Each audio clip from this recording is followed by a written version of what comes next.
Bonjour à tous et à toutes, bienvenue sur ma chaîne. On se retrouve aujourd'hui pour une vidéo un petit peu spéciale mais finalement qui reste dans un contexte assez global et facile sur une chaîne de livres. Alors on va parler ensemble de ma pile à lire. Pile à lire spéciale confinement parce que je suis tout comme vous obligée de rester à la maison. Donc je suis rentrée en Bretagne il y a de ça un moment du coup chez ma mère et on a quand même un petit extérieur, donc je voulais vous en faire profiter plutôt que de faire une vidéo dans ma chambre, de faire une vidéo en extérieur, même si je vous avoue qu'il fait super froid. Enfin, en fait il fait pas super froid mais il faisait si beau là récemment que ça s'est un petit peu couvert. Voilà, donc moi je ne suis pas ce genre de personne qui a une pile à lire énorme et qui est contente de pouvoir rester à la maison pour la lire. Non, je suis au contraire en plein stress parce que je n'ai pas assez de livres à lire. Étant donné qu'en ce moment avec le confinement j'en lis un par jour ou un en tout cas tous les 2 jours maximum à l'heure actuelle, vous vous rendez compte que cette petite palle de bébé, vous entendez pas les chevaux, je sais pas, cette petite palle de bébé ne va pas me tenir longtemps du tout. Du coup je me dis que je vais essayer les livres numériques, mais j'ai que mon téléphone, et puis je demanderai à ma mère quand je pourrai retourner la voir, parce que là je suis en confinement vraiment 15 jours pour pas contaminer au cas où. Sloan, attention. Non, voilà, donc attention au trépied. Va là-bas, va là-bas. Va là-bas. Et du coup je vais essayer de survivre avec ça. Et puis bon, je suis en confinement 15 jours pour être sûre de ne pas la contaminer, parce qu'on est venu d'un peu par... on est venu de la ville en fait. Voilà. Donc tout ça pour dire qu'on va enfin commencer le vrai sujet de la vidéo, parler de ma pile à lire de confinement. Et hélas, ça fait déjà 4 jours que je suis confinée, j'en ai déjà lu pas mal, mais bon, au lieu de faire plein de vidéos, je préfère rester dans mon lit. Mais bon, voilà. Alors, mon premier livre que je suis, qui est ma lecture actuelle du moment, c'est, vous connaissez tous, La Passe-Miroir, les fiancés de l'hiver. Alors moi je vous jure, ça fait très longtemps que je dois lire ce livre, et en fait à cause du nom de l'héroïne qui me rappelle une personne dans la vraie vie qui me rend quelque peu jalouse, histoire d'amour passé, fait que le prénom d'Ophélie j'avais du mal et ça me rappelait des mauvais souvenirs personnels. Du coup je voulais pas commencer une saga avec pour nom de l'héroïne Ophélie. Mais finalement, maintenant je suis passée à autre chose, et surtout Ophélie, on se rend... elle est si bien écrite dès le départ que maintenant pour moi Ophélie c'est elle quoi, c'est la petite fille la fille du livre. Voilà. Donc un autre livre que j'avais pendant le confinement qui est les étoiles de Nos Head. J'avais commencé à le lire avant le confinement et j'ai fini à ce moment-là. Donc là on peut dire que c'est une lecture qui est terminée. J'ai, comme je l'avais dit sur mon vlog avant confinement, je vous en avais parlé, j'ai bien aimé ma lecture. La fin ne me donne pas envie de lire la suite parce que ça finit pas sur un cliffhanger et la fin me convient.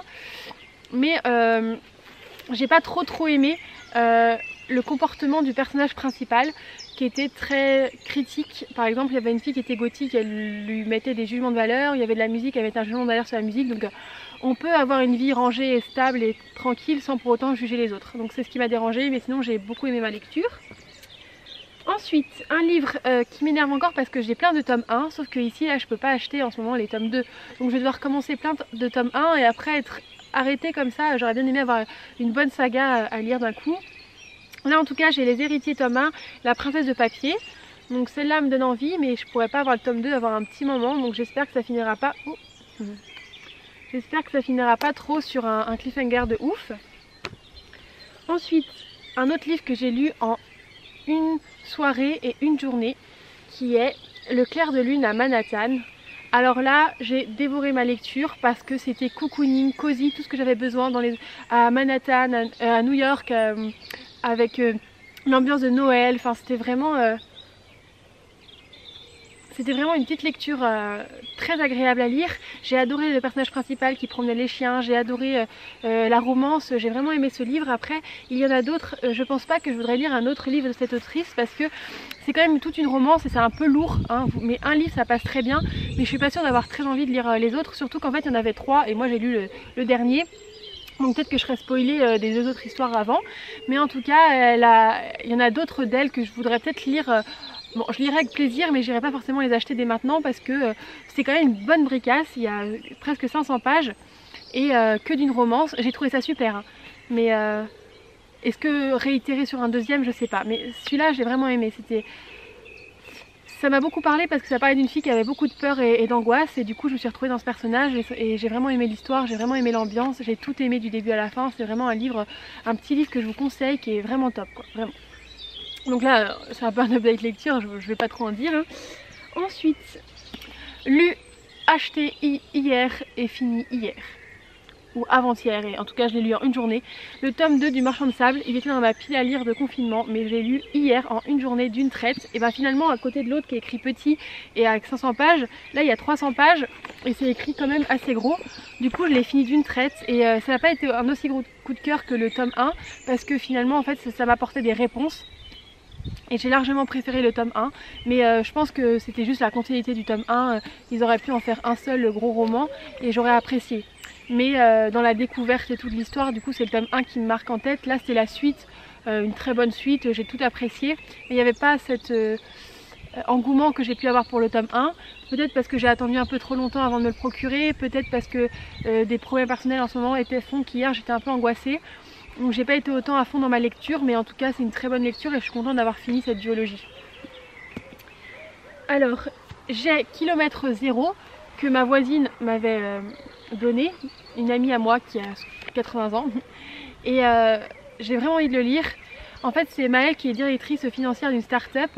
Elle n'a pas le temps pour gérer ses rêves, elle est un peu prise dans cet engrenage de la vie active, quand sa meilleure amie Romane va lui demander d'aller au Népal. Alors il paraît que c'est une question de vie ou de mort, je ne sais pas ce qui va se passer exactement.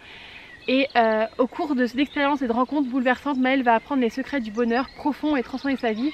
Mais réussira-t-elle à sauver son amie? Voilà, donc c'est un peu sûrement un roman initiatique. Voilà, je ne l'ai pas encore lu, mais j'ai très envie de le lire, il me donne très envie. Après en ce moment je voulais un peu plus des romances et tout, mais un roman initiatique, je pense que là ça va, là à l'heure actuelle ça me botte un peu plus qu'il y a une semaine. Donc je suis contente qu'il soit dans ma palle. Ensuite, bon j'ai plus à vous le présenter, j'ai la sélection du tome 1, mais encore une fois comme je vous dis j'ai que des tomes 1. Donc je me retrouve avec un tome 1, la sélection de Kyriakas, donc je vais pas vous le présenter, hein, c'est en fait, alors il faut faire une sélection pour épouser un prince je crois, et elle va sûrement être élue, mais en fait elle a un amour etc. Donc c'est cette histoire là. J'ai pas trop envie de me faire spoiler et d'en connaître plus parce que ça tourne déjà tellement sur les réseaux sociaux que voilà. On verra si ça me plaît. En ce moment j'ai pas envie de commencer un tome 1 parce que tout simplement je n'ai pas le tome 2, donc ça m'embête fortement. Pardon. Mais en tout cas je l'ai dans ma palle. Alors ça c'est un peu une triche, j'avais déjà fini, je vous ai fait un truc, un update coup de cœur, un avis lecture coup de cœur sur ce roman. Mais en fait je l'ai quand même emmené dans ma palle parce que je suis en train de le lire à voix haute à ma soeur quand elle travaille.